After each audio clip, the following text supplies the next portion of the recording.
this our humble stage, where we poor actors will endeavor to please your eye, delight your heart with our fair mischief tonight. We are but 4 actors, many will be the parts that we play, and all that we do speak this e'en will be extempore. No line has been practiced, no part rehearsed. We want nothing more than to please you, so we shall ask you now, where would you have this poor play begin? A courtyard. A courtyard. Thank you.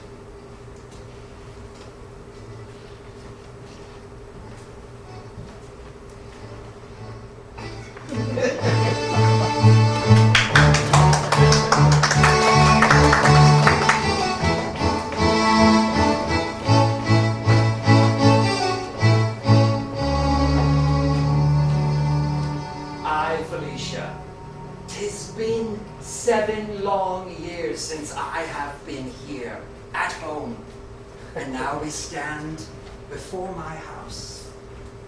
This is thy home, Sebastian? Aye, 'tis where I was but a child, and grew into a most distasteful adolescent, before leaving on adventure. I do believe it. For thou hast grown into a most distasteful adult, too. And that is why thou art my friend. What make we here? Shall we not go in? Nay, not yet. I am a bit weary. Wary? Wary. I am also weary. Thou hast the story. Come, tell it.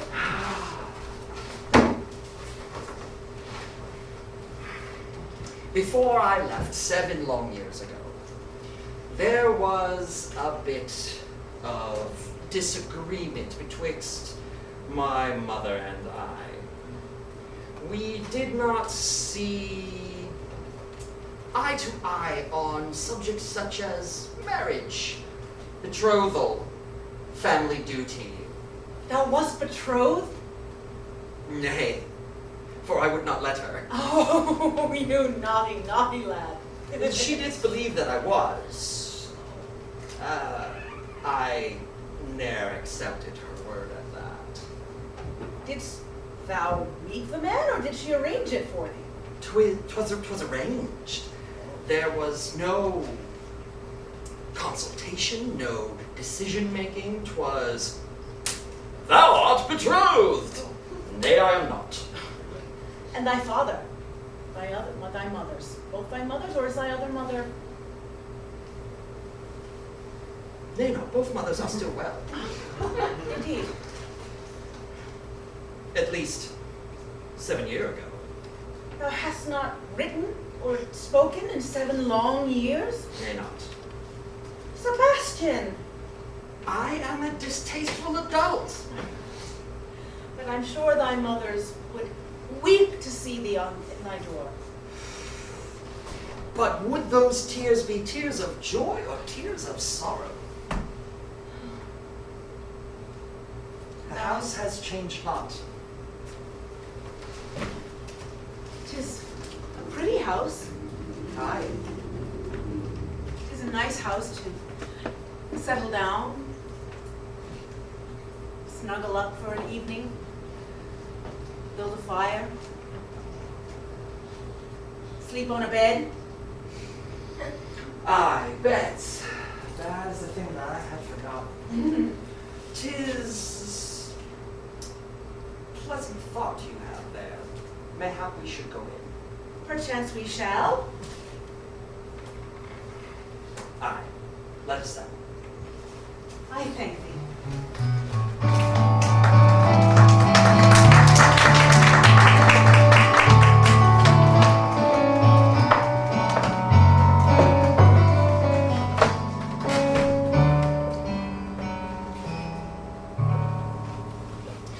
Do not mistrust me, Edgar, for I have heard it clearly that he has been traveling hence, some 6 months, round about goes he, fearful to come before his mother once again.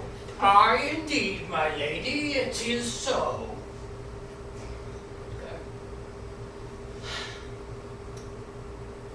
I would that he had married thee in the days of yore, but now I wonder if I did make a mistake to think that you were a match for my Sebastian. If you would say such things, my lady, you would be ill-favored with the gods. For all do know that I am a most eligible bachelor, my lady. 'Twas true 7 years hence. But I think that thou hast withered on the branch. Nay, say not such things. For all do know that a fine wine needs aging, my lady. And as such I have been plucked from the sweetest of vines, and my very grapes have squished into said vessels and left inside a cave for many a year, and now I am ready for your son to drink upon me. My son did not find the wine from thy flesh sweet 7 years ago. Why dost thou think that he will look upon thee now with favor? For all do know that there is a time and a place for a wine to be uncorked, my lady, and my time has come. For those who have the more discerning palate will know that I am most ready to be drunk. Perchance 'twas thee that made him come so far and give up his self-imposed banishment. Mayhap 'tis oft times heard on the winds of Thou art ever a poet, Edgar. I say that there are ways in which others find themselves to knowledge, and my knowledge of me is spoken on the lips of those who are most deserving. Edgar, Aye. let us agree that neither thou nor I know why he has come. It is a mystery for now. The question is, how to receive him. We shall receive his coming with open arms, my lady. 'Tis fair spoke.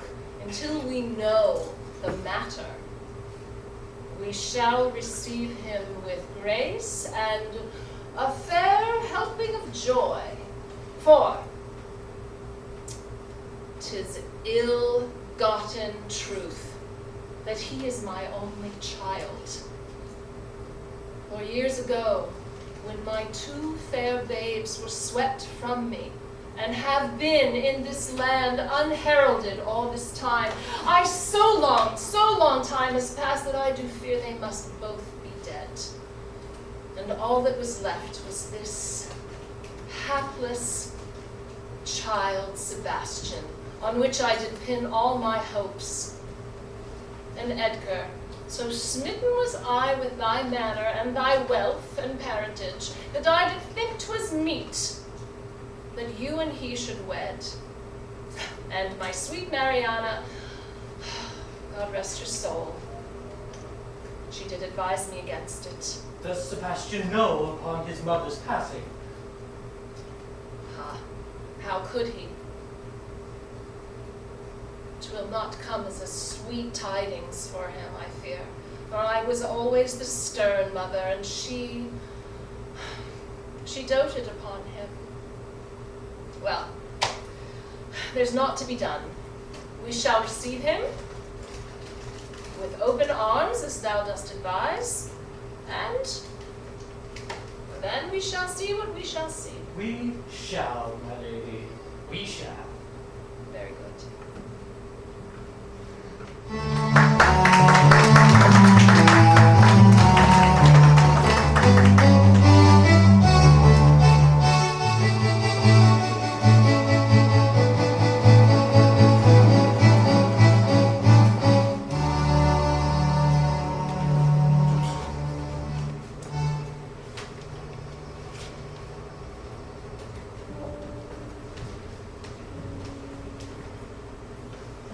I am but a fool,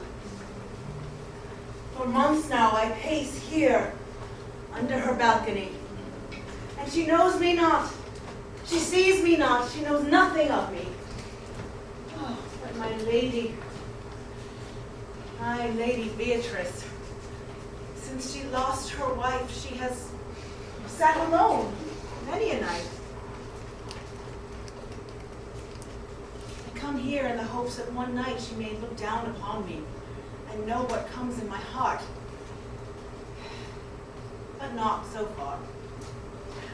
Perchance I am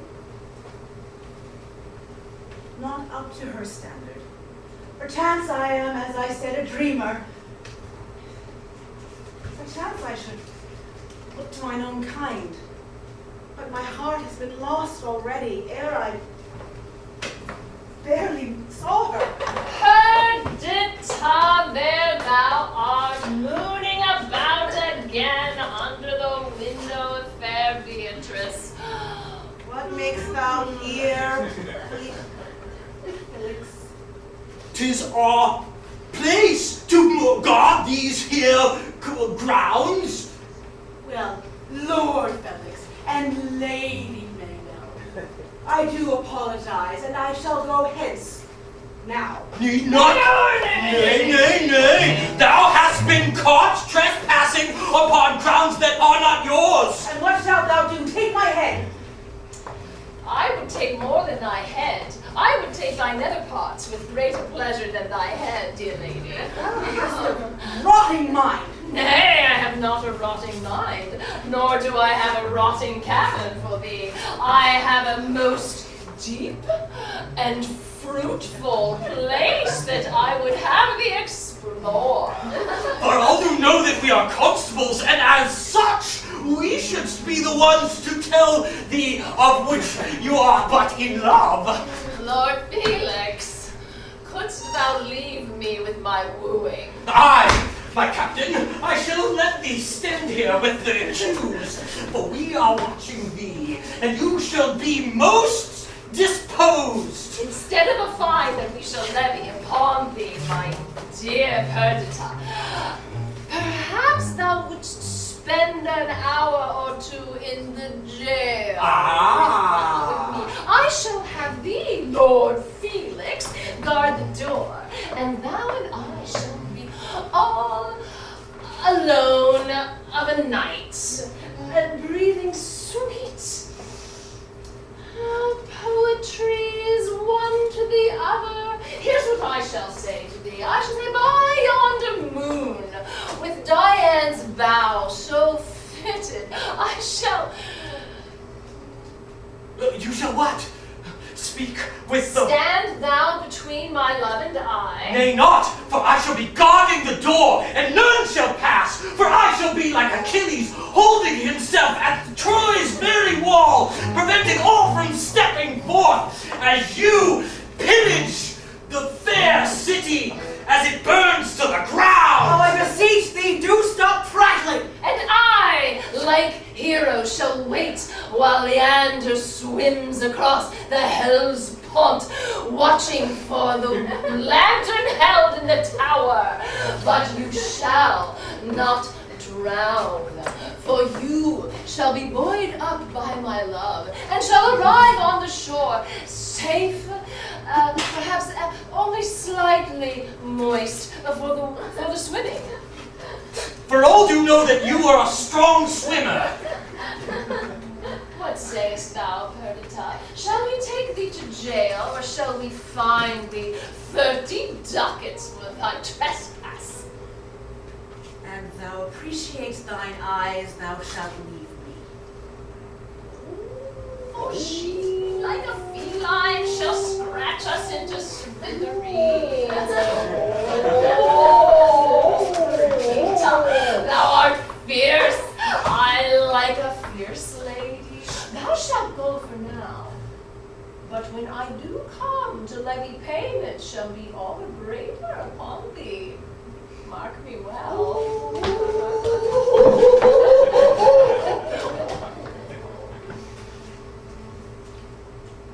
And thus am I besieged.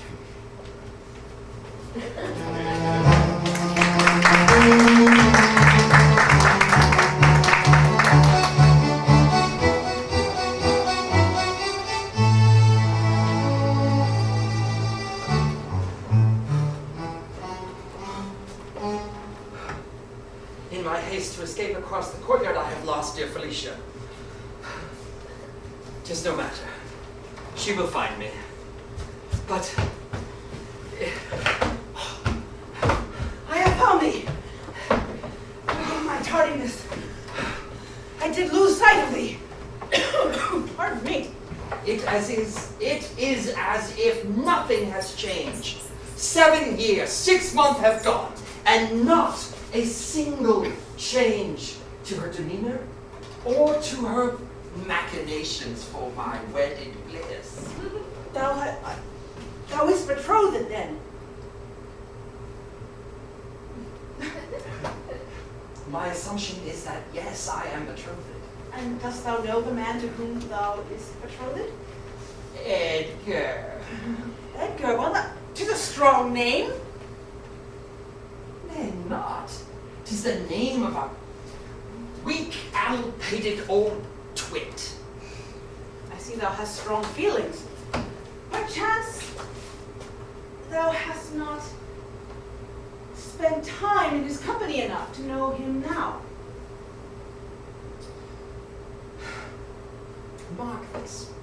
Would thou spend time in the company of an outhouse? Nay. Wouldst thou spend time in the company of skunk? Nay.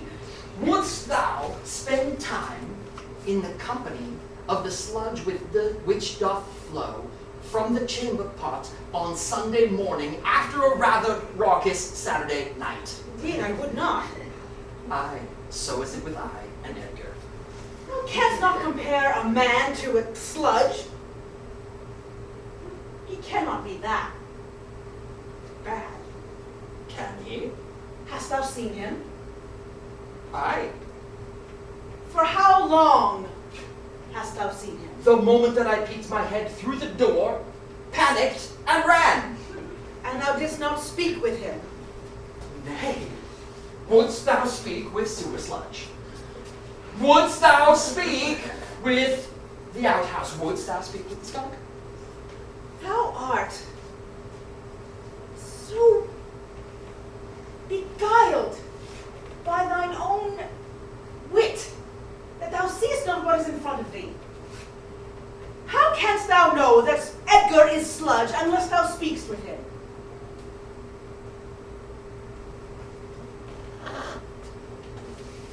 Is my mother giving you coin?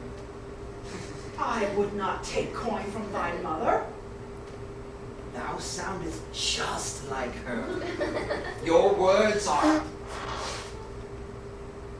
frightening. Well, I do admire thy mother. I would I had so strong a place in the world as she.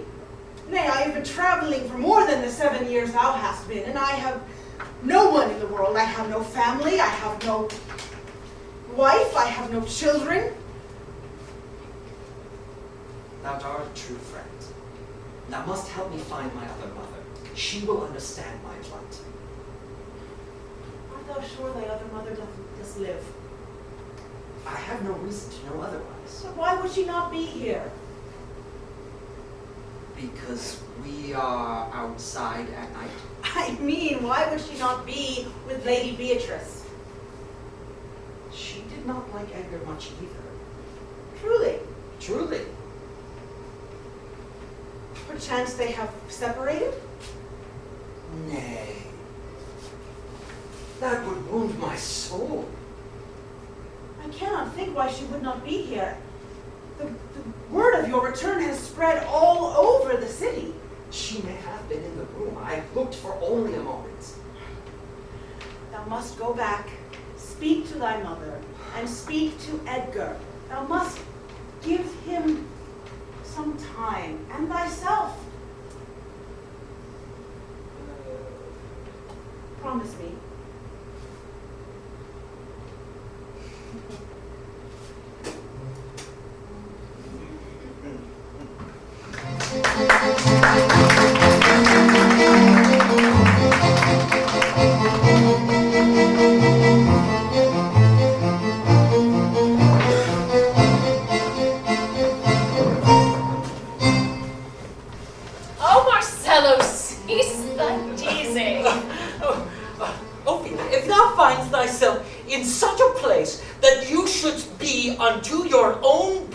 in such a manner, you shall find yourself not with a place to sit. Oh, speak sweetly to me now, Marcello.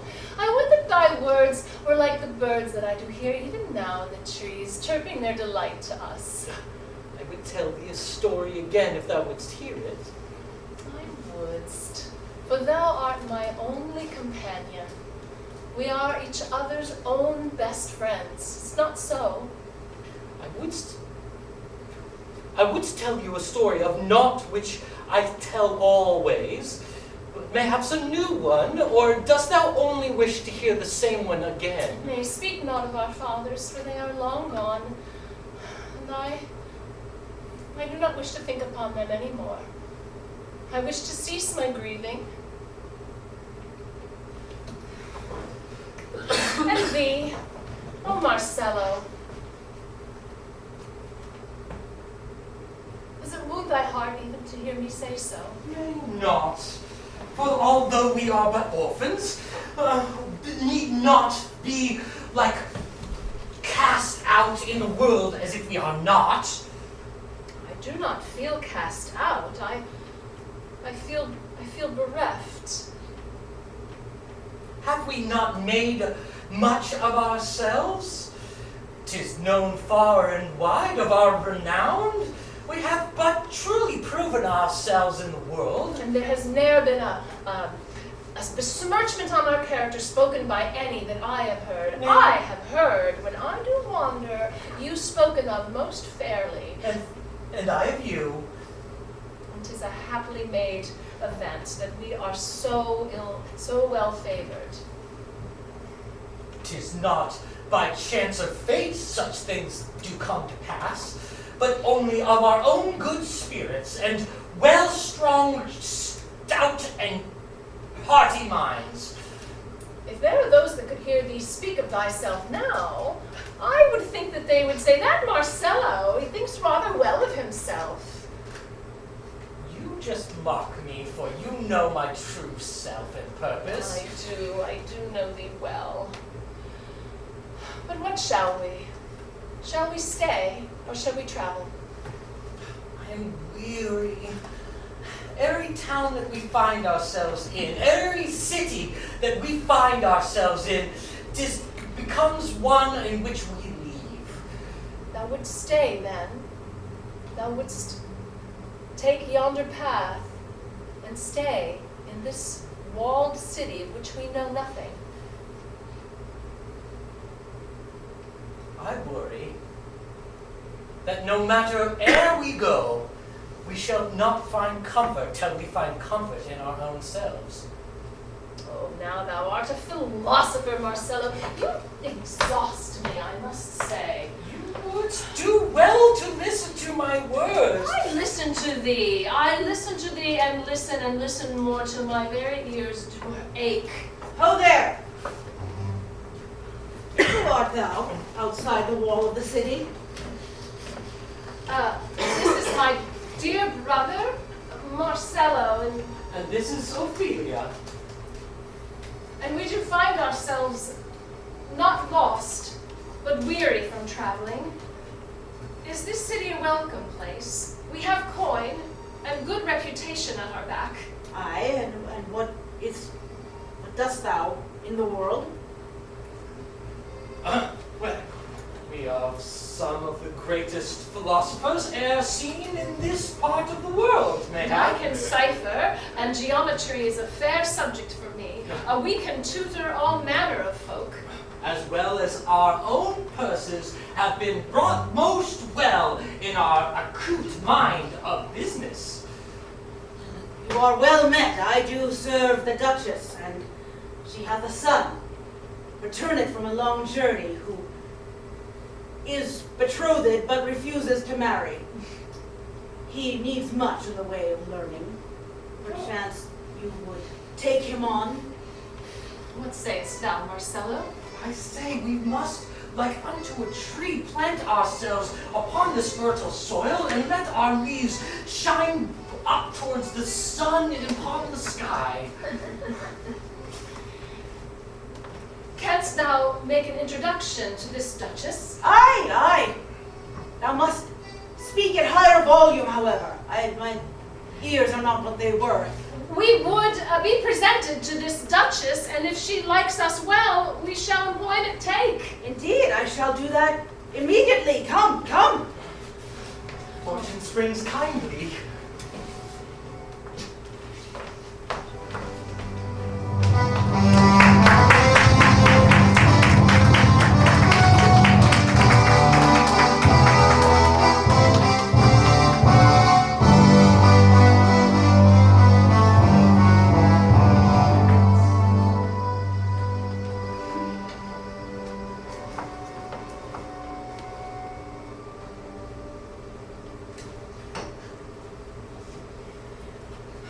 I know not how to return through those doors, to find myself once again upon those stairs, in those halls, near those that I have long missed. 'Twas never my intent to not return. 'Twas never my intent to be away so long. 'Twas never my intent to be a distasteful adult. I know not if I would tolerate that which I would not tolerate before I left. The travels have changed me, they not for the better. But I did swear that I would speak to them, and speak to them I should.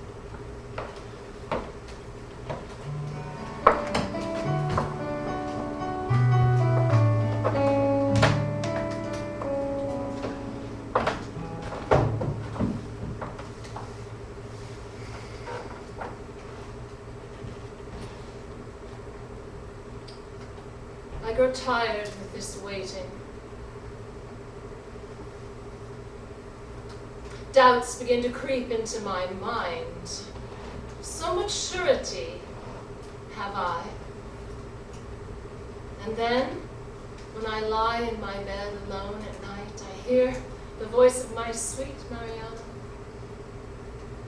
saying to me, "Bend, bend, my dear Beatrice. Be not so rigid with your only remaining child." But I fear that it was her very softness that did create such a disfigured tree. For he did grow in strong soil, and nurtured 'twas. And yet with much coddling, lost became, and I, unable to write his passage toward the stars, did watch as he twisted back again upon himself.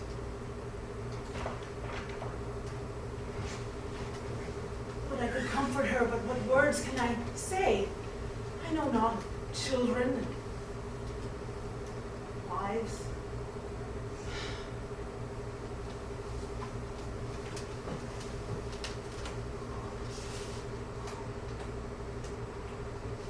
At last, My lady. my dear child, time has sat heavy on you. Yes. What dost thou see in my face, my boy? I still see my mother. And yet, where is mother? Oh, my child, you have gone so far and traveled so long that you do not keep a little ear behind you. All news you have shut off from us, for it has been 3 years that I did lay your mother in the ground. Sebastian, I am sorry, Say it is not so. And it grieves me to tell you that her last words to me were of you. And that should I see you again, I should be soft with thee.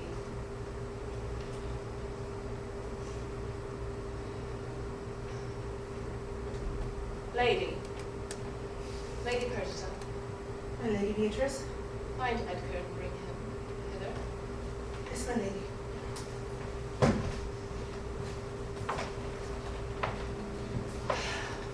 I would that you would look upon him with new eyes. If I were a woman who did not stake a fortune on her words, I would tell you that he is most changed, that he is a stalwart before your eyes, and that you should, when you see him, you should fall madly and passionately in love with him. Oh, Sebastian. Just because your mother fell madly and passionately in love at first sight does not mean that that is how it is achieved for all. I never thought 'twas achieved for all so. In sooth, 'twas your very wandering eye that affrighted me, and I did seek to bring some stability to thee. Yes, I did sow my seed quite widely. Edgar. All youths do such.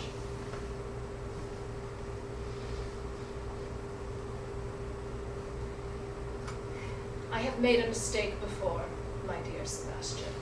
I will not force thee to wed, but I would ask that thou dost gaze upon him with a friendly eye, to see if there is some small chance that you could find happiness with him, for he is well suited to the office.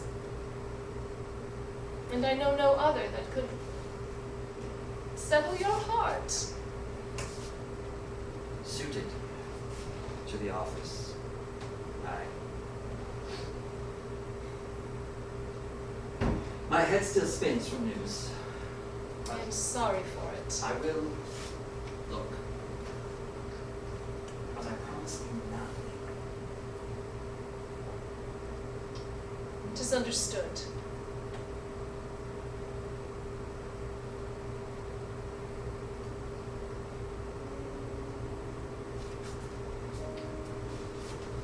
I have dreamed of thee, Sebastian. I have thee. Ha!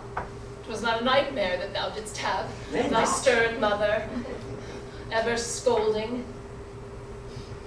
'Twas mother and mother on an island, with a pit of fire and a pig upon it, and we danced in the moonlight and feasted.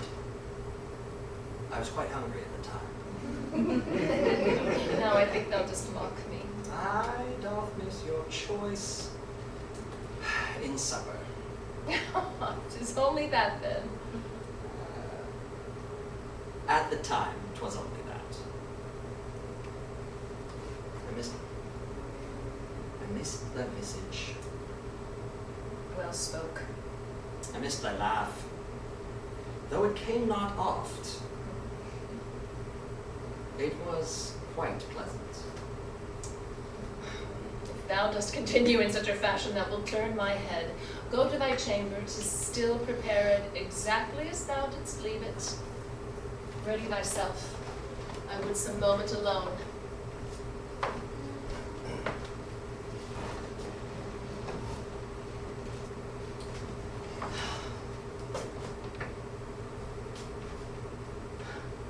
In my heart I imagined that he would that I were in the ground. It was Mariana that did welcome him. I can only be who I am, and I can only see him as I do see him. But the counsel that I do give him to look upon Edgar with a friendly eye, I will take upon myself.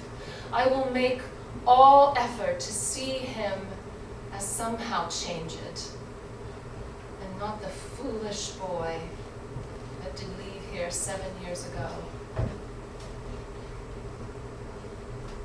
But he reminds me that 7 years have passed on this frail body. And as he grows, I diminish. there is not much time to sort these affairs, for I fear that there are not many years left, but that I do follow my Mariana into the earth. It is a welcome rest that I will find indeed.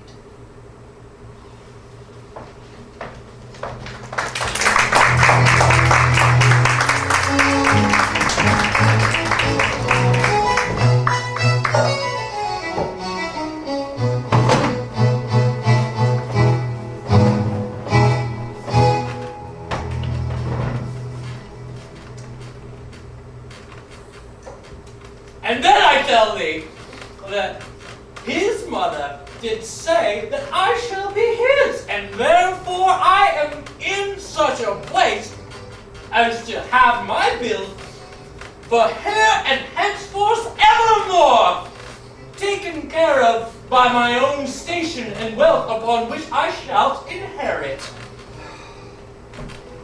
The gods and goddesses of luck in every country look well upon you. I shall tell thee that although my place in life is one in which I have been passed not a full hand of cards, I shall, in my own way, make my hand most advantageous in doing so. Mark my word, this alehouse shall be flush with coin that I shall pay thee. That makes me quite happy.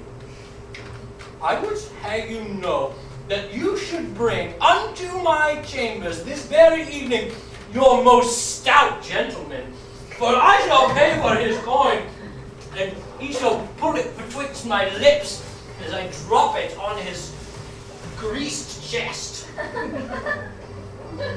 Aye. Greased, stout. This will be accomplished. Make it so. And I would say, you know, mayhap this evening there should be the brothers, mayhaps.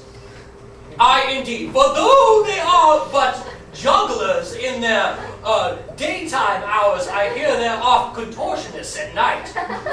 It will cost you a pretty penny. I am good for it, for I am as good as Duke.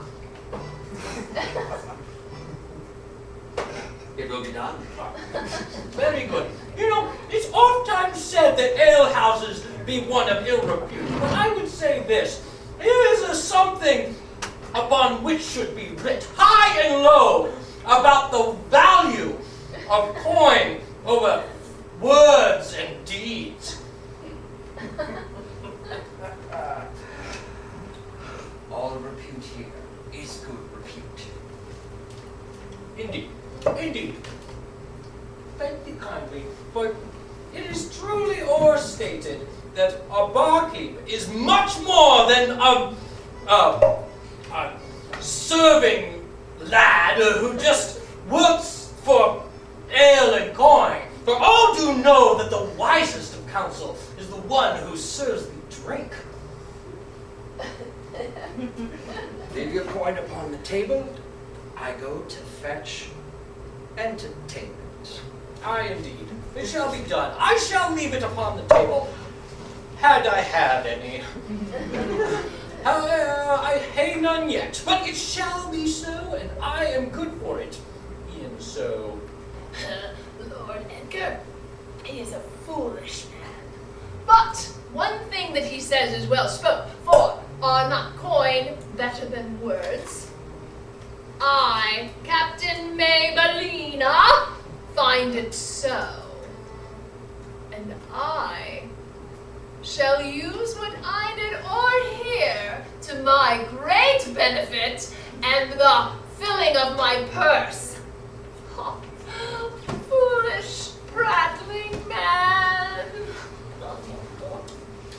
I feel upon this very day, or e'en as it is such, that the gods do smile upon me. Indeed.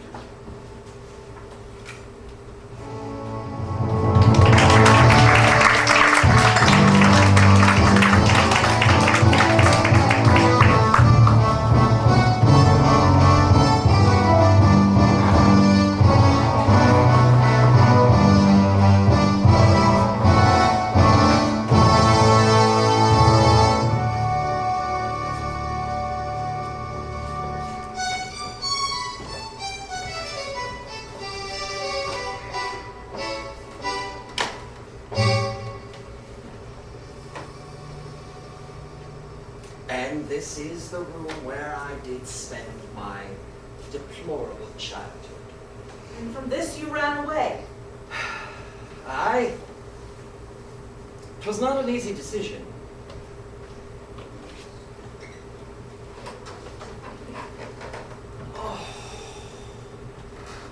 I could sleep upon such a bed for eternity. Oh, how couldst thou leave such luxury?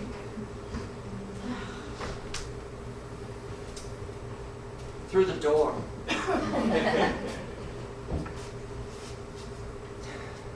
Art thou sad? Yea and nay. 'Tis my own fault. What meanst thou? Would it have been so hard to maintain a correspondence? To keep myself connected somehow? But nay, in my arrogance, I did separate myself entirely from the family, and this state then is my own doing. I would thou hadst been able to see thy mother before she passed. Even had I known, there would have been no time to return. I was far afield. Indeed. 3 years, where were we then? Denmark. Denmark. Denmark. Denmark. We shall not be returning to Denmark, methinks. Nay, nay not. But Edgar will be arriving soon, and I need to ask of you a favor. Ask it. When he arrives, I wish to observe him observing me. And thou canst not do that by looking upon him? Nay. 'Twould not be too difficult, perhaps, for thou to don my hat and vest. Edgar hath not seen me in 7 years, 6 months. 'Twould be simple to have you speak to him while I peer from behind the drapes. Knowest thou when he comes? Nay, I shall stand here for a while. Well then, I will wait and become Sebastian. Thou dost make a good Sebastian. I thank thee. I beg thy pardon. I do seek Sebastian in Speed's chamber. Indeed, you have found me. I am one Ophelia, sent hither to school thee in all matters.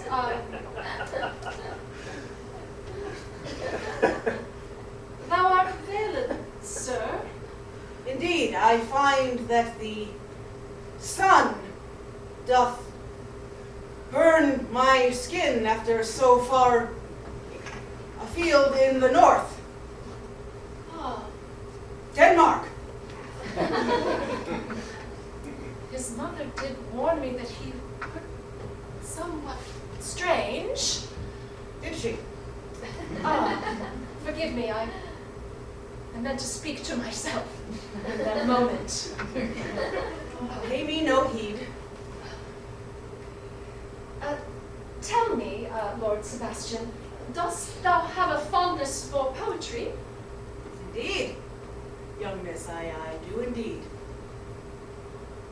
And geometry? Pardon me! Geometry. Geometry is the god of the math. Sayest thou so? For so I do believe. Indeed, for geometry has made a sweet countenance come before my very eyes. Thou speaks as one who hath seen the truth of math. There is some strange perfection in the shapes. Hast thou noted it? Indeed, and thou knowst there is only one answer that can be found. Indeed, for all philosophy there can be a philosopher that speaks this truth and that truth, and one can hang upon this and that and never find what is really so. But with geometry, it speaks a music that was destined to soothe my very heart. Music indeed of the stars. Oh, good sir, wert thou a woman, I should find myself most...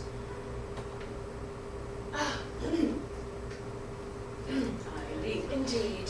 Shall we... Harky and Marky, Sebastian, find yourself in your chambers, for you shall soon know that thy chambers shall contain none other than me. This? Go hide thyself behind the arras. I have an appointment with my betrothed. So I shall. Prepare that curtain, for that curtain is most ill-fitted for this doorway. For I am in my cups, mark you, for I am one who is most eloquent when in his cups.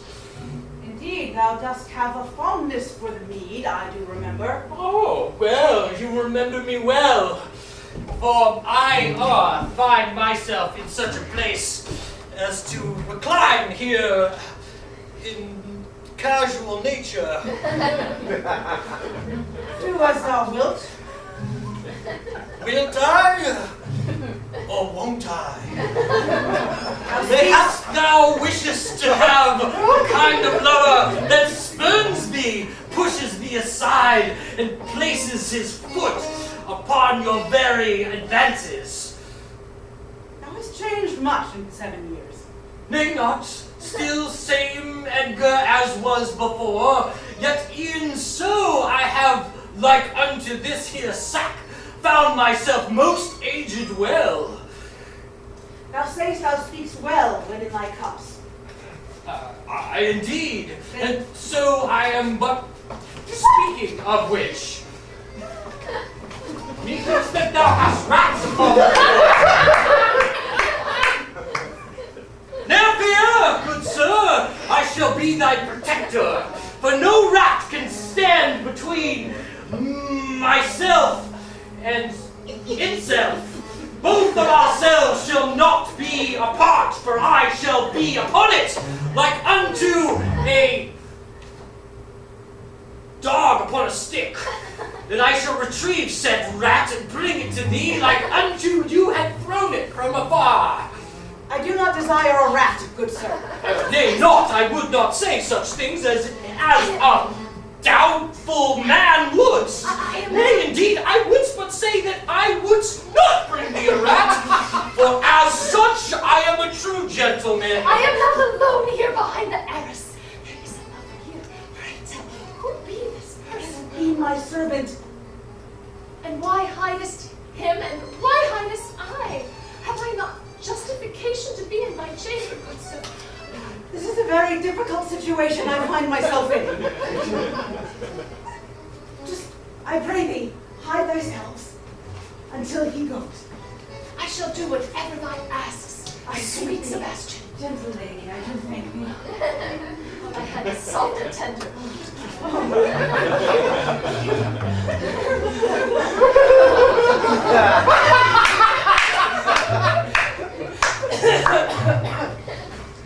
Hast thou ever noticed upon when thou drinks upon the ale, or mead, or sack in this circumstance, that one gets hungry? Indeed, I have noticed that. There be down below a supper being prepared for my mother, and thou art more than welcome to join her at the table, and I shall... Yea, I shall ask your beauteous manly hands. They are most like unto a boy. Indeed, I should ask of thee to dine with me. you and I shall sup upon the freshest of meats. I do thank thee, Edgar, but I find myself weary. There indeed it is, for you are weary and I am weary of such games that we play amongst men. Indeed, we shall find ourselves no longer held apart by the longevity of wooing. We shall find ourselves most quickly matched and married henceforth and quickly. I beg thee, good Yes, beg me! Beg me here upon the ground, and I shall be begged. For you! For you! Like unto my priest shall take my confession, and I upon my knees shall take the little food that used to feed me upon the Lord's body or whatever. I know not of what thou speakst. Need not speak. Speak not for words to beguile thee in ways that you know not of. For I shall let the ruminations of your thoughts ponder as I find ourselves the meat on which we shall both sup. Kitchen who?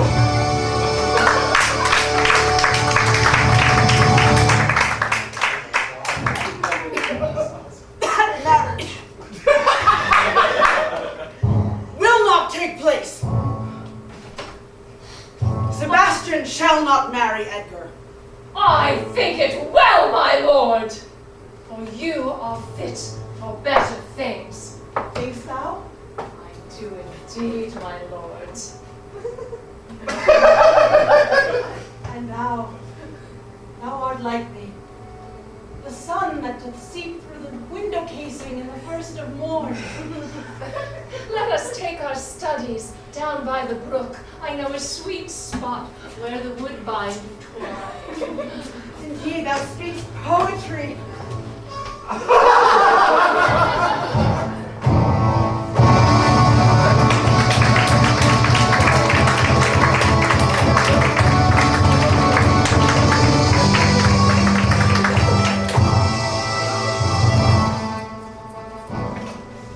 Ladies and gents, will the ladies fall in love or not? For she is he and he is she. And is Edgar worthy of such a meat such as it was, or is he not? For all shall be revealed in the second half of our show. For now be the time of drink and most merriment in our